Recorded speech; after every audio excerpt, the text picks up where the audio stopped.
देखिए, यूरोपीय कंपनियों से संबंधित प्रमुख व्यक्ति जिनके बारे में बार बार परीक्षाओं में पूछा जाता है, उनके नाम याद करते हैं। पहला नाम है वास्को डी गामा। पहला नाम क्या है? Vasco D gamma. हिस्ट्री पढ़ने वाला बच्चा बच्चा जानता है इनके बारे में। वास्को डी गामा जैसे शब्द आए, 1498 ईस्वी, हिंदुस्तान के समुद्री मार्ग की खोज, यूरोप का प्रथम यूरोपीय व्यक्ति जिसने समुद्री मार्ग की खोज किया। ये था कहां का? पुर्तगाल का। कहां का था? पुर्तगाल का था। इतना तो कॉमन सी बात है, वास्को डी गामा के बारे में सबको पता होना चाहिए। पहुंचा कहां? कालीकट के कप्पक डाबू नामक बंदरगाह पर। वेलकम किसने किया? जमोरी नामक हिंदू सुल्तान किया। और आगे चल के पुर्तगालियों को जो समस्या होने वाली थी वो किससे होगी? व्यापारियों से। और किस व्यापारी से हुई थी? आपको याद आ रहा होगा 1508। 1508 गुजरात का महमूद बेगड़ा।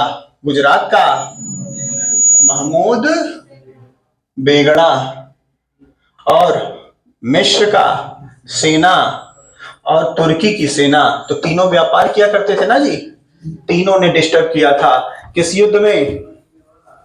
अरब सागर के युद्ध में। किसके साथ? पुर्तगालियों के साथ। और उस समय गवर्नर कौन रहेगा पुर्तगालियों का? Francisco de Almeida. चलिए, अगला नाम आता है पेड्रो अल्ब्रेज कैब्रल।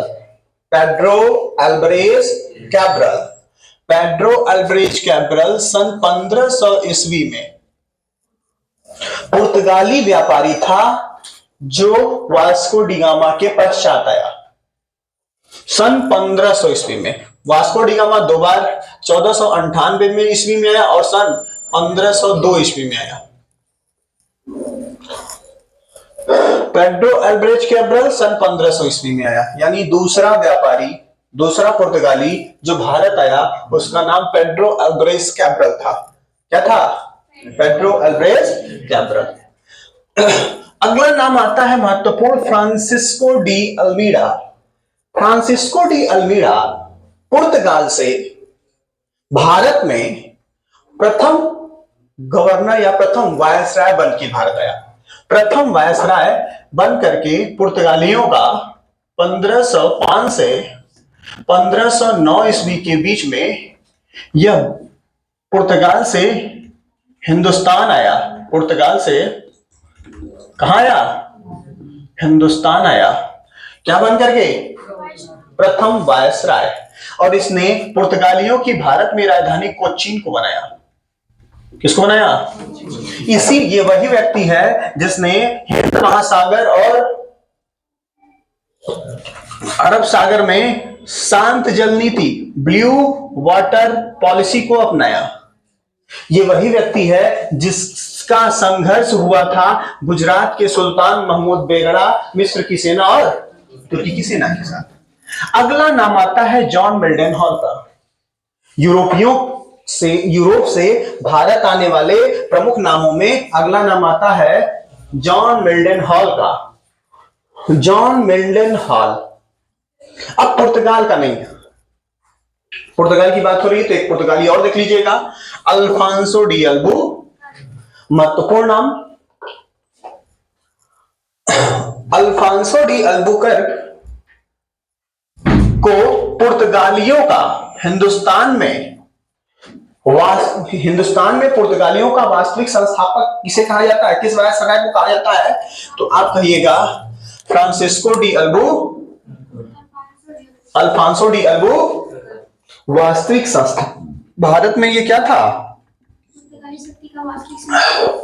पुर्तगाली शक्ति का वास्तविक संस्थापक था। निन्नो डी कुन्हा को भी याद रखिएगा। निन्नो डी कुन्हा वो व्यक्ति है जिसने राजधानी ही शिफ्ट कर दी थी कोचीन से गोवा, कोचीन से।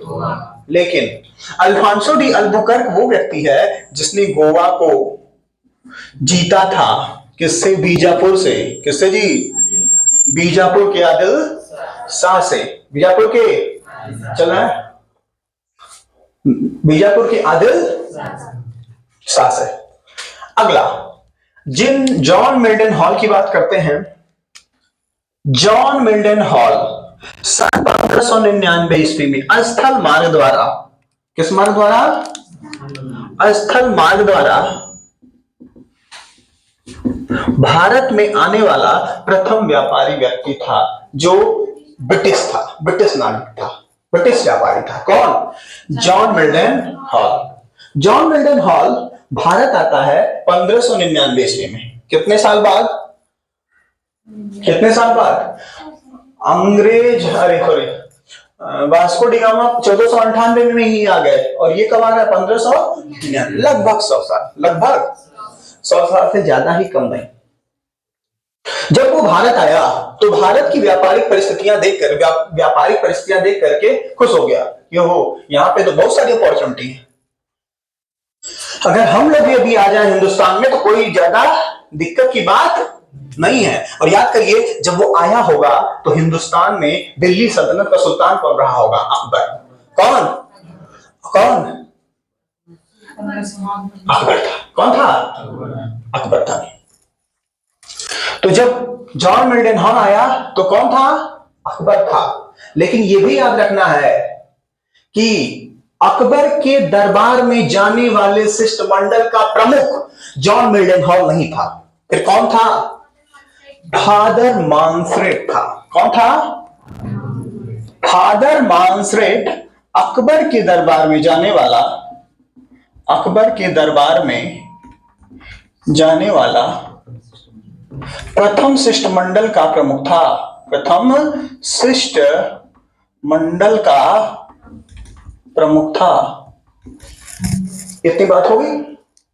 तो जॉन मिल्टन हॉल को हम जानेंगे अंग्रेजों की तरफ से आने वाले प्रथम यात्री के तौर पर, प्रथम व्यापारी के तौर पर। यही जॉन मिल्टन हॉल जब यूरोप वापस जाता है तो सबसे पहली बार क्या करता है? वहां के व्यापारियों को उकसाता है कि चलो हिंदुस्तान, चलो हिंदुस्तान। और क्या करता है? एक आर्थिक समूह का निर्माण करता है। उस व्यापारिक समूह का नाम रखता है मर्चेंट ऑफ एडवेंचरस, जो 32,000 के अप्रॉक्स क्या कलेक्ट करते हैं? 32,000 पाउंड पैसे कलेक्ट करते हैं। और कहां? हिंदुस्तान की तरफ आने के लिए एक कंपनी का निर्माण के लिए एलिजाबेथ प्रथम से अनुमति या आज्ञा पत्र प्राप्त करते हैं। और कब? 1600 ईस्वी में, 21 दिसंबर 1600 ईस्वी में महारानी एलिजाबेथ प्रथम के द्वारा आज्ञा पत्र पर साइन होता है। और ईस्ट इंडिया कंपनी पूर्व में व्यापार करने के लिए किसको आज्ञा दे देती है? इस कंपनी को, ईस्ट इंडिया कंपनी को। और उस ईस्ट इंडिया कंपनी का नींव रखने वाला आप जॉन मिल्टन हॉल को मान सकते हैं। बातें समझ में आ रही है? बातें समझ में आ रही है? अगला पॉइंट देख रहे हैं, कितने महत्वपूर्ण महत्वपूर्ण नाम हैं व्यापारियों के। अगला, कैप्टन हॉकिंस। यह नाम एक अंग्रेज का है, यानी ये भी ब्रिटिशर्स, ये भी ब्रिटिशर्स, ये भी ब्रिटिशर्स। अब जॉन कैप्टन हॉकिंस को देख लेते हैं। देखिए, कैप्टन हॉकिंस अलग है और स्टीफन हॉकिंस अलग है। स्टीफन हॉकिंस वैज्ञानिक का नाम है, कैप्टन हॉकिंस व्यापारी का नाम है। कैप्टन हॉकिंस वो व्यक्ति है जो 1508-9 में हिंदुस्तान आता है और किसके दरबार में जाता है? जहांगीर के दरबार में जाता है। किसके दरबार में जाता है? जहांगीर के दरबार में जाता है। लेकिन ये चला था जहांगीर के दरबार में जाने के लिए नहीं, अकबर के दरबार में जाने के लिए। किसके दरबार में? क्यों? क्योंकि जो पहले शिष्टमंडल आया था उसका हेड था फादर मानसरेट। कौन थे? फादर मानसरेट उसके हेड हुआ करते थे। और अकबर के दरबार में जाने वाले शिष्टमंडल के प्रथम प्रमुख भी फादर मानसरेट ही थे। तो मानसरेट ने जो बताया था, कहां पर? ब्रिटेन में, कि हिंदुस्तान के जो प्रमुख सुल्तान हैं वो इस समय अकबर है। कौन है? लेकिन आपको पता है 1605 के ईस्वी में अकबर की मृत्यु हो चुकी थी। हिंदुस्तान के दिल्ली सल्तनत पर या फिर दिल्ली पर, मुगलिया सल्तनत पर अकबर का नहीं, अकबर के प्रिय पुत्र, क्या नाम था? जहांगीर का सलीम, अनारकलियो सलीम, अनारकलियो सलीम वाला सलीम का कब्जा था या फिर अधिकार था। समझना ना? जहांगीर के दरबार में कैप्टन हॉकिंस पहुंचता है, लेकिन पत्र तो अकबर के नाम का था। पत्र किसके नाम का था? तो जब पत्र पढ़ा जाएगा तो राजा का नाम नीचे अकबर लिखा होगा। अच्छा, उस समय ब्रिटेन का राजा कौन था? James first. कौन था? यानी जेम्स फर्स्ट का अकबर के नाम पर, जेम्स फर्स्ट का अकबर फर्स्ट के नाम पर एक लेटर था। वो लेटर, इसे क्या कहते हैं? इसे क्या कहते हैं? जब एक राजा दूसरे राजा को पत्र भेजता है तो उसे शाही फरमान कहते हैं या फिर शाही पत्र कहते हैं, ठीक ना? और कौन लाया था? दूध लाया था, लेकिन वो तो था व्यापारी। क्या नाम था? Captain Hawkins. 1608 ईस्वी में सूरत में व्यापारिक कोठी की मांग भी कैप्टन हॉकिंस किसके सामने रखेगा? जहांगीर के सामने रखेगा। किसके सामने रखेगा? जहांगीर। लेकिन चूंकि पुर्तगाल भारत में रह रहे थे, 100 सालों से व्यापार कर रहे थे, तो जहांगीर पुर्तगालियों के बारे में अवगत था। और सिर्फ अवगत ही नहीं था, उसने पुर्तगालियों की शक्ति को देखा भी था। 1508 ईस्वी में उसने देखा था महमूद बेगड़ा को किस तरीके से बुरी तरह परास्त किया था पुर्तगालियों ने। और सिर्फ महमूद बेगड़ा को ही नहीं, तुर्की की सेना, मिस्र की सेना और महमूद बेगड़ा, इन तीनों की संयुक्त सेनाओं को पुर्तगालियों ने परास्त किया था।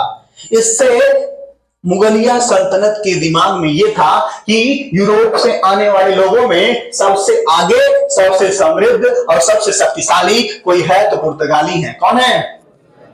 लेकिन पुर्तगाली इस सोच का फायदा उठाएंगे और अंग्रेजों को भारत के सूरत में व्यापारिक कोठी बनाने से रोकेंगे और रोकने में सफल भी हो जाएंगे। इसका परिणाम यह होगा, 1611 में प्रयासरत रहेंगे। कौन? अंग्रेज प्रयासरत रहेंगे और 1611 ईस्वी में उन्हें क्या मिलेगी जगह? मछलीपट्टम। अस्थायी रूप से कोठी बनाने की अनुमति कहां मिलेगी? मछलीपट्टम, और वहां पे वो बनाएंगे। लेकिन 1613 ईस्वी में 1600 जहांगीर ने ही पुनः क्या दे दिया? सूरत में व्यापारी कोठी बनाने की आज्ञा भी दे दी और बन भी जाएगा। तो प्रश्न आपसे पूछे, अंग्रेजों की पहली व्यापारी कोठी कहां? ना, जब भी पूछेगा अंग्रेजों की पहली कोठी कहां तो सूरत मारना और सूरत आंसर देगा। तब आप कहेंगे सही, तो कहें गलत पढ़ा रहे हैं। गलत नहीं, 3 वर्ष बोला हूं मैं, 1608, 1611 और 1613। 1608 में सूरत, 1611 में मछलीपट्टम या मछलीपट्टम। ये किस बेल्ट पे पड़ता है? आंध्र प्रदेश में। और अगला आता है फिर से सूरत। फिर से क्या आ गया? सूरत। तो आप क्या देखते हैं, 1608 में प्रयास हुआ, व्यापारिक कोठी बनी थी, लेकिन इसमें कार्य नहीं हो पाया। क्यों? क्योंकि पुर्तगालियों ने क्या कर दिया? हस्तक्षेप डाल दिया। 1611 में मछलीपट्टम में व्यापारिक कोठी बन गई, लेकिन ये अस्थायी थी। अस्थायी, तो प्रश्न पूछे पहली अस्थायी व्यापारी कोठी का निर्माण कहां हुआ? तो मछलीपट्टम में। पहली अस्थायी व्यापारी कोठी का निर्माण कहां हुआ? तो सूरत में। क्यों हुआ? समझ में आ गया। अवरोधक कौन थे? पुर्तगाली थे। ठीक है, तो हिंदुस्तान में अंग्रेज किसके शासनकाल में आ रहे हैं? जहांगीर के। किसके शासनकाल में आ रहे हैं? पागल, अंग्रेज हिंदुस्तान में अकबर के शासनकाल में आ रहे हैं। 1599 में अकबर ने शासक था, लेकिन व्यापारी कोठी का निर्माण किसके शासनकाल में कर रहे हैं? जहांगीर के शासनकाल में। पुर्तगाली जब हिंदुस्तान में आए थे तो उस समय दिल्ली सल्तनत का सुल्तान कौन हुआ करते थे? लोधी वंश के शासक हुआ करते थे, सिकंदर लोधी हुआ करते थे। समझ में आ रहा है? लेकिन उनका लोधियों से कोई मतलब नहीं था, क्योंकि वो दक्षिण भारत में पहले अपना प्रसार करेंगे। कौन? पुर्तगाली। तो उस समय दक्षिण भारत में सबसे शक्तिशाली शक्ति जो थी वो विजयनगर साम्राज्य। कौन थी? कौन थी? तो आप देखेंगे देवराय द्वितीय वो व्यक्ति होगा जिसने विवाह कर से मुक्त करेगा पुर्तगालियों को। क्यों? क्योंकि याद करिए, एक व्यक्ति था अल्फांसो डी अल्बुकर्क, जिसने भारत में यह पूरा प्रणाली बना दी थी कि हम हिंदुस्तान के गोवा में आएंगे, हिंदुस्तान की औरतों से, लड़कियों से विवाह करेंगे और यहीं के नागरिक बन जाएंगे। क्यों? क्योंकि उस समय विजयनगर साम्राज्य सबसे समृद्ध साम्राज्यों में से एक हुआ करता था। याद करिए, बारबोसा जैसे समुद्री व्यापारी भारत को देखने आया करते थे। आते थे ना। तो ये वो समय था जब मसालों के व्यापार में विजयनगर साम्राज्य अपना स्थान दुनिया में रखा करता था। पैगोडा नाम की सोने की मुद्राएं चलाया करता था, यानी समृद्धि बहुत थी। तो गोवा में जब ये विवाह करना प्रारंभ किए तो इनके ऊपर विवाह कर लगाया जाता था। क्या लगाया जाता था? विवाह कर, जो बाद में चल के देवराय द्वितीय क्या कर देगा, इसे विवाह कर को समाप्त कर देगा। अल्फांसो डी अल्बुकर्क के साथ क्या बनाएगा? फ्रांसिस्को डी अल्बुकर्क के साथ क्या बनाएगा? मित्रवत संबंध बनाएगा। और बाद में चल के कृष्णदेवराय भी इसके साथ मित्रवत संबंध बनाएगा। 1510 ईस्वी में इसने क्या किया था? बीजापुर के गोवा को जीता था। जीता था कि नहीं जीता था? चलिए अगला पॉइंट है गेराल्ड अंगियार।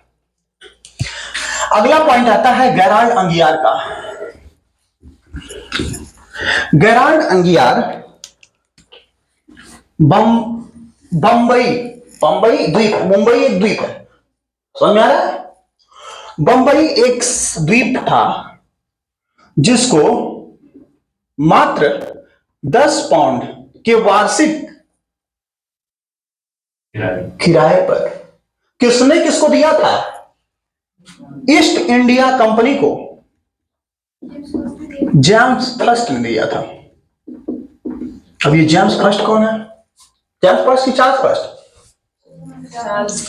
बोलो जी, चार्ल्स फर्स्ट। चार्ल्स कौन है? चार्ल्स ब्रिटेन का शासक है। चार्ल्स फर्स्ट प्रथम क्या है? सन 1661 ईस्वी में। कब? सन 1661 ईस्वी में इसका विवाह हुआ पुर्तगाली की राजकुमारी कैथरीन के साथ। तो देखा, दहेज यही ना लेवल देवल जाला, यूरोपों में लेवल देवल जाला। मैं ये नहीं कह रहा हूं दहेज लेना सही बात है, ड्रावरी प्रथा ठीक नहीं है, लेकिन आप क्या देख रहे हैं? चार्ल्स प्रथम का विवाह किसके साथ हो रहा है? कैथरीन के साथ। और कैथरीन कहां की राजकुमारी है? पुर्तगाल। कहां की? बिया ही लोग कर रहे हैं और दहेज में बंबई एयरवर हो रहा है। याद रखिएगा, मुंबई सबसे पहले पुर्तगालियों के अधीन था। मुंबई पहले पुर्तगालियों के अधीन था। किसकी बात हो रही है जी? मुंबई पहले किसके अधीन था? पुर्तगाली के अधीन था। बाद में शादी हुई 1661 में चार्ल्स प्रथम की कैथरीन के साथ। क्या? चार्ल्स द्वितीय है कैथरीन के साथ, चार्ल्स द्वितीय का कैथरीन के साथ। अब दहेज में कैथरीन ने किसको लाया? मुंबई को लाया। 5-6 साल से वहां पे कोई रिवेन्यू जनरेट नहीं हो रहा था। रिवेन्यू मतलब पैसा मिल नहीं रहा था। तो रोज ताना मारता था चार्ल्स कैथरीन को, तो आज बाबू जी कहा डाले हम बंबई डाले हम दहेज में, एकदम बेकार। उसे क्या पता था मुंबई क्या चीज है? लेकिन उस समय मुंबई कुछ ना थी, द्वीप था बस। क्या था? बंदरगाह था और द्वीप था। तो ईस्ट इंडिया कंपनी कौन व्यापारी सुन लिया होगा कि ये लोग झगड़ा करते रहना है, और जब झगड़ा करते रहना है ना, तो कैथरीन को बार बार कह रहे थे बंबई बंबई बंबई, एकदम बेकार बंबई, एकदम बेकार बंबई। तो ईस्ट इंडिया कंपनी का एम्प्लॉय जाकर के समझाएगा, हाँ एकदम व्यापारी ना है, बढ़िया है, एकदम बेकार है बंबई। बंबई का है ला साहब 10 रुपया ला, 10 रुपया लाख तो है ना, 2-3 रुपया लाख ना, फिर भी 10 रुपया हम तो हैं 1 साल में दे। चार्ल्स कहे चला ठीक है, पान गुटखा खेले में काम आई, 10 रुपया दे देना, कुछ ना कुछ तो मिलबे करी। 10 रुपए के वार्षिक किराए पर, 1 महीना नहीं, 1 साल में 10 रुपया। 10 रुपया नहीं, 10 पाउंड, 10 पाउंड, 10 के बराबर। 10 लाख नहीं होगा 10 पाउंड का। अब देखिएगा, 10 पाउंड के वार्षिक किराए पर इसने चार्ल्स द्वितीय ने, जो कि कौन है? ब्रिटिश क्राउन ना है, ब्रिटिश राजा ना है, इसने किसे दे दिया? ईस्ट इंडिया कंपनी को। ईस्ट इंडिया कंपनी ने जैसे इसको प्राप्त किया 1667-68 में प्राप्त किया, और 69 में एक नया गवर्नर बना दिया। गवर्नर का नाम रखा गेराल्ड अंगियार। क्या नाम रखा? गेराल्ड ओंगियार, और इससे कहेगा इस शहर को बसाओ। समझ में आ रहा है? जितना पैसा लगेगा हम लगाएंगे। जमीन दिया चार्ल्स ने, चार्ल्स को जमीन पुर्तगालियों ने दिया। कैथरीन के साथ मुंबई अंग्रेजों के पास गई, और गेराल्ड अंगियार यहां का पहला गवर्नर बना। तो प्रश्न पूछे, मुंबई का पहला गवर्नर कौन? Gerald Aungier. कौन? Gerald Aungier. कब से कब तक उसने शासन किया? 1669 से 77 तक। 1669 टू 77, 1669 से 1677 तक। अब देखो, इसने इतने वर्षों में ही बंबई शहर को ठीक ठाक बसा दिया। अरे स्मार्ट सिटी बसने के लिए मोदी जी कहते हैं ना, तो उस समय का स्मार्ट सिटी बसा दिया। कौन? गेराल्ड अंगियार ने। नाम क्या रखा? बंबई। ये समझ में आ रहा है? आगे चलते हैं, अगला नाम आता है जॉब चारनाक का। जॉब चारनाक भी एक ब्रिटिश अधिकारी था, जिसने किसको बसाया? कलकत्ता को। किसको? जॉब चारनाक किस लिए जाना जाता है? कलकत्ता शहर के आर्किटेक्ट के लिए। कलकत्ता शहर को बसाने वाला कौन जी? बोलते कहा नहीं हो? जॉब यानी चार नाक वाले ने कलकत्ता शहर को बसा दिया। गेराल्ड अंगियार ने किसे बसाया?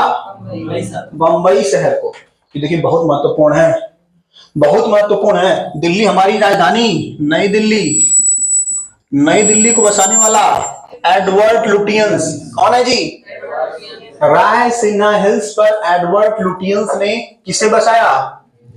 दिल्ली नहीं, नई दिल्ली को। मैंने बताया था, दिल्ली को राजधानी बनाने का श्रेय राजा ढिल्लो से चल रहा है। किससे चल रहा है? और उससे भी पहले हम अपने ग्रंथों की बात करें तो वहां पर इस दिल्ली एक जंगल हुआ करता था, जिसे आप इंद्रप्रस्थ कहते थे। क्या कहते थे? इंद्रप्रस्थ को किसने दिया था? मथुरा में शासन कर रहे हस्तिनापुर के राजा कौरवों ने दिया था अपने भाई पांडव को, जो जंगल में राज करता है। लेकिन कहते हैं ना, जिसके सर पर हाथ माधव का, उसको कहां कोई कर पाएगा। समझ में आ रहा है? माधव गुजरात के सुल्तान, और गुजरात आज से अमीर नहीं, पोर्टल सिटी है ना भैया, अंतरराष्ट्रीय व्यापार वहां से होता है ना।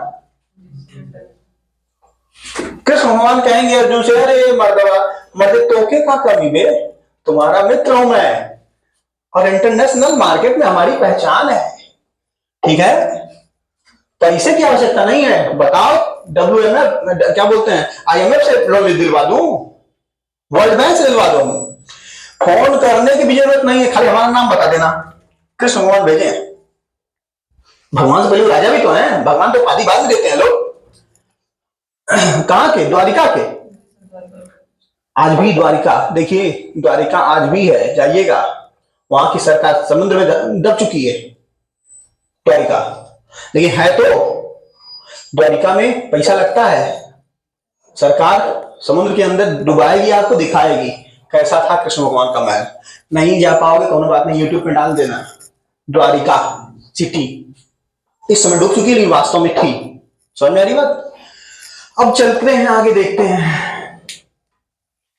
जॉब चारनाक हो गया कलकत्ता, क्या गया भैया?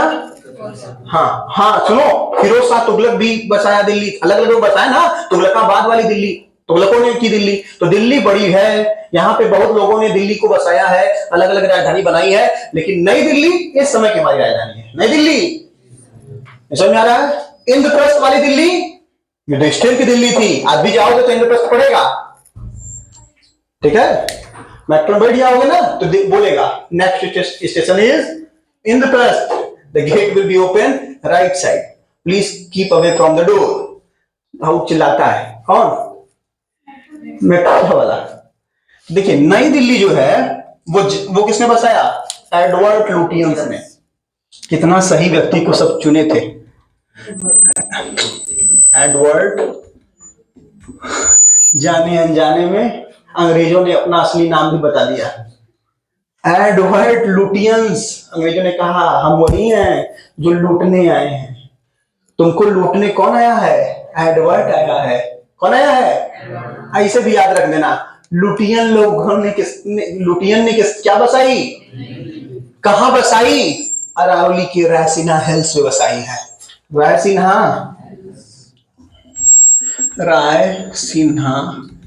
हिल्स पर। अगला अगला नाम है चार्ल्स आयर का। अगला नाम क्या दिख रहा है जी? चार्ल्स आयर का नाम कभी सुने हैं आप लोग?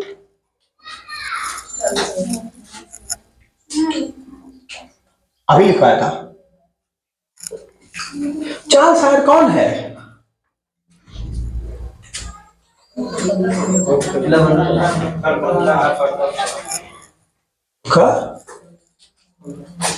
चार्ल्स आयर में लिखवाया हूं, पागल हो। फोर्ट विलियम लिखवाया हूं, चार्ल्स आयर कलकत्ता नहीं। फोर्ट विलियम का प्रथम प्रशासक है। किसका? फोर्ट विलियम अब क्या है? फोर्ट विलियम क्या है? फोर्ट विलियम कहां है? कलकत्ता में है। कहां है? कलकत्ता में है। और वहां का पहला प्रशासक कौन बनेगा? Charles Eyre. हाँ, यूनिवर्सिटी भी थी, है नहीं थी, अभी भी है। अब अगला नाम आता है,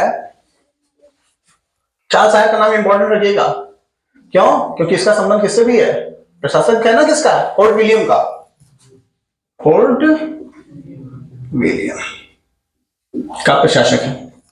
अगला नाम है विलियम नॉरिस। विलियम नॉरिस का नाम आता है 1638 ईस्वी में। 1638 ईस्वी में औरंगजेब के दरबार में। किसके दरबार में? अब दिल्ली का सुल्तान कौन बन गया? औरंगजेब बन गया।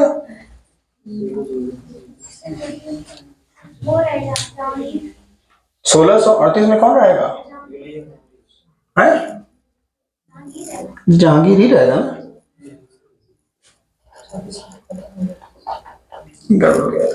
इसको काटो, इसको हटाओ। अगला है फ्रैंक मार्टिन। फ्रैंक मार्टिन ने किस शहर को बसाया? किसे बसाया जी? पांडुचेरी को। पांडुचेरी को बसाने वाला कौन सुल्तान था? Frank Martin. और बताइए पांडुचेरी किससे बिलोंग करती है? फ्रांस से। किससे? यानी फ्रांसीसियों का गवर्नर कौन है? Franco Martin. और किसने इसने कैसे बसा रहा है? कौन किसे बसा रहा है? पांडुचेरी। और आप लोग जानते हैं पांडुचेरी मतलब यानम भी आता है। यानम कहाँ आता है? केरल में। पांडुचेरी कहाँ आता है? तमिलनाडु में। और एक और आता है काराइकल। ये भी आता है तमिलनाडु में। एक और आता है माहे आता है केरल में। ठीक है, ये सारी कॉलोनियां किसके अधीन थी? फ्रांस के। किसके अधीन थी जी? फ्रांस के। और वर्ष 1955 में ये सब स्वतंत्र हुआ। किससे? फ्रांसीसियों से। नहीं समझ में आ रहा है? बोलिए। और अगर मैं पूछूं क्या पांडुचेरी एक राज्य है? नहीं, यह एक केंद्र शासित प्रदेश है। 4 स्थलों पे फैला हुआ है। कितने स्थलों पे? 4 स्थलों में फैला हुआ है। कुल मिला के 3 राज्यों में फैला हुआ है। नाम है यानम, काराइकल, पांडुचेरी और माहे। काराइकल और पांडुचेरी दोनों पड़ते हैं तमिलनाडु में, और माहे और यानम, माहे पड़ता है केरल में, यानम पड़ता है आंध्र प्रदेश में। समझ आ रहा है? तो फ्रैंको मार्टिन ने किस शहर को बसाया जी? पांडुचेरी को। अगला है फ्रांसिस डे। अगला क्या आता है? Francis day. अगर पूछा जाए फ्रांसिस डे ने किसे बसाया, तो चेन्नई यानी मद्रास। चेन्नई यानी मद्रास। चेन्नई शहर को बसाने वाला फ्रांसिस डे था। कौन था? अगला पॉइंट है, ये खत्म हुआ। फ्रांसिस डे ने किसे बसा दिया? चेन्नई को। या फिर यहीं पे आगे लिख लो, चेन्नई का पुराना नाम क्या है? ये कहां पड़ता है? तमिलनाडु में। कहां पड़ता है? तमिलनाडु में। अगला आता है शोभा सिंह का नाम। 1690 ईस्वी में अंग्रेजों के विरुद्ध सबसे पहला जमींदार जिसने विद्रोह किया, उस जमींदार का नाम क्या था? शोभा सिंह। भूलिएगा नहीं। अगला पॉइंट है John Surman. John Surman. John Surman किसके दरबार में पहुंचा था जी? बोलिए। फरूक सियर से प्रश्न पूछता है। फरूक सियर से फरमान प्राप्त करने वाला, फरमान प्राप्त किया था ना, जिससे क्या कर सकता था, वो बंगाल में पूर्ण रूप से मुक्त रूप से व्यापार कर सकता था। तो फरूक सियर ही वो व्यक्ति था, यानी मुगलिया सल्तनत का शासक था, मुगल शासक था, जिसके दरबार में कौन अंग्रेजों की तरफ से पहुंचा था, जॉन सुरमन। और मुक्त रूप से व्यापार करने का फरमान किसने दिया, फरूक सियर ने, फरूक सियर ने, जिससे बंगाल पे वो क्या किया करते थे, बंगाल पे वो क्या किया करते थे, अंग्रेज बिना टैक्स दिए हुए व्यापार करते थे। इसी फरूक सियर को घृणित कायर कहते हैं। इसी कृत्य के कारण इसे क्या कहते हैं, घृणित कायर। अगला क्या आता है, फादर मानसरेट। ये किस दरबार में आया, अकबर के दरबार में। अगला आता है कैरोन फ्रैंक। कोई बता दे ये किसे जाना जाता है, कैरोन फ्रैंक किसे जाना जाता है, क्या, प्रथम फ्रांसीसी फैक्ट्री सूरत में फ्रांसीसियों की प्रथम फैक्ट्री किसने बसाया, कैरोन। एफ से याद रखना, फ्रैंक ने फ्रांस की फैक्ट्री कहां बसा दी, सूरत में। समझ में आ रहा है। तो ये थे यूरोपीय व्यापारियों या फिर यूरोपीय व्यक्तियों से संबंधित, यूरोपीय कंपनियों से संबंधित प्रमुख व्यक्ति जिनका आपको भारत के इतिहास में क्या देखने को मिलता है, अधिक प्रभाव मिलता है। अब बताइए, बंबई आज भी जानी जाती है कि नहीं, कलकत्ता आज भी जानी जाती है, बोलो, नई दिल्ली आज भी जानी जाती है, बोलो। जॉन सुरमन, बंगाल में अगर ये न होता तो मुक्त रूप से व्यापार न होता और ना तो प्लासी का युद्ध हुआ होता। तो ये सब महत्वपूर्ण नाम थे। बस अगला पॉइंट लिखिएगा।